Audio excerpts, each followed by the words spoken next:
ہم شاید آخری لوگ ہیں جو دو تہذیبوں کے چشمدید گواہ ہیں۔ ہزاروں سال سے چلی آ رہی تہذیب، سرخ رنگ کے پوسٹ باکس میں خط ڈالنے سے لے کر آرٹیفیشل انٹیلیجنس ٹیکنالوجی کے کمالات دیکھنے والے ہم شاید آخری لوگ ہیں۔ وہ مٹی کے بنے گھر، کچے صحن، گھڑے کا پانی، ٹاٹ والے اسکول، تختی اور سلیٹ، سیاہی کی دوات اور کانے سے بنا قلم، کاچی کی بھینی خوشبو، سٹاپو، پٹھو گرم، چھپن چھپائی، کنچے اور کوکلا چھپاتی جیسے کھیل، صحن میں چار پائیوں کی قطار، مٹی کی ہانڈی اور لسی کی مدھانی، وہ کھیتوں میں بیل کے ذریعے چلتے ہل، درانتی سے گندم کی کٹائی اور گاؤں کی چوپال پر حکے کی گڑگڑاہٹ میں بزرگوں کی محفل، شام ڈھلتے ہی مٹی کے تیل سے جلنے والے لیمپوں کی ہلکی لو، ریڈیو پر فریکوینسی سیٹ کرتے کرتے اور آسمان پر ستارے گنتے گنتے نیند کی آگوش۔ اس خوبصورت زندگی سے لطف اندوز ہونے والے ہم شاید آخری لوگ ہیں۔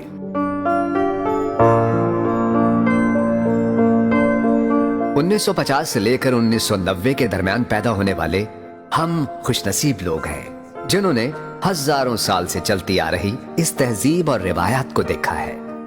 جب استاد کا ڈر اور احترام حد درجے تھا اور ابا جان گھر میں داخل ہو جائیں تو احترام میں سکوت طاری ہو جاتا تھا، بہو بیٹیاں دوپٹہ سنبھالنے لگ جاتی تھیں۔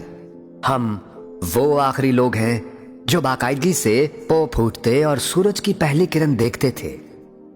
ہم وہ آخری لوگ ہیں جو عشاء کی نماز کے بعد نیند کی آغوش میں چلے جاتے تھے۔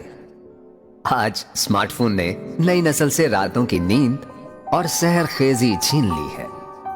آج ہم پرانی اور چھوٹی اینٹوں سے بنے پرانے بوسیدہ مکان اور لکڑی کے کواڑوں پر لگی زنجیر والی کنڈی دیکھ کر اشکبار ہو جاتے ہیں۔ جب ہم جدید ایئر کنڈیشنڈ گھروں سے نکل کر کبھی پرانی گلیوں میں چلے جائیں تو ہمیں ایسا محسوس ہوتا ہے کہ ہماری روح یہاں بھٹک رہی ہے اور ہمارے بے جان جسم جدید سہولتوں والے گھر میں صرف شو پیس کی طرح سجے ہیں۔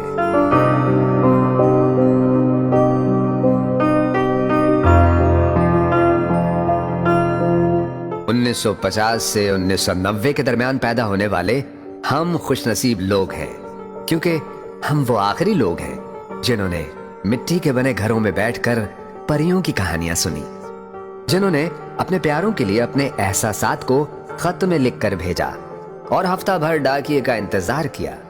ہمارے جیسا تو کوئی بھی نہیں، اور ہم وہ آخری لوگ ہیں جو خط سے موبائل تک کے سفر میں قدیم سے جدید ہو گئے۔ ہمیں بڑے اور کچے صحن میں قطار میں بچھی چارپائیاں اور ان کے قریب لکڑی کے سٹینڈ پر سجے ٹھنڈے پانی کے گھڑے بے حد یاد آتے ہیں، بے حد یاد آتے ہیں۔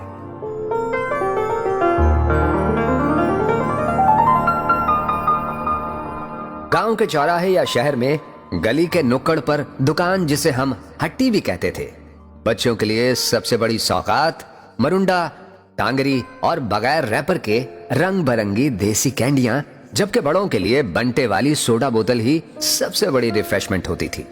اب اس کی جگہ پیزا، شوارما اور ان گنت فوڈ برانڈز نے لے لی ہے، مگر ہٹی پر جانے کا مزہ ڈپارٹمنٹل سٹور کی چکا چوند ہلچل میں موجود نہیں۔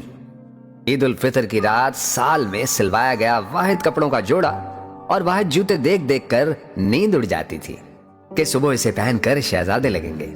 عید کے روز محلے میں بننے والی جلیبیوں کی مٹھاس اور گلی میں جھولوں کے نام پر بچوں کی سب سے بڑی انٹرٹینمنٹ پنگوڑوں کے مزے ناقابل فراموش ہیں، جن کی جگہ اب ونڈرلینڈ نے لے لی ہے۔ کیا زمانہ تھا جب مائیں خود بچوں کے کپڑے سیتی تھیں، بازار سے ان کے گولے منگوا کر سارا دن جرسیاں بنتی تھیں، لڑکے لڑکیاں درختوں پر باندھی گئی پینگ پر اونچے اونچے جھولے لیتے تھے، یا بچیوں کا سب سے بڑا شوق کپڑے سے گڑیا گڈا بنانا اور ان کی شادی کرانا تھا۔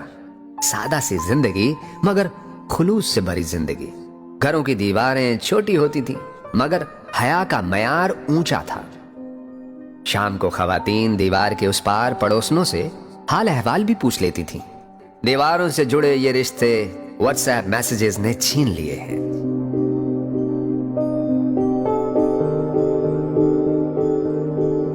ہم وہ آخری لوگ ہیں جنہوں نے حقیقی خوشی سے بھری شادیاں دیکھی ہیں،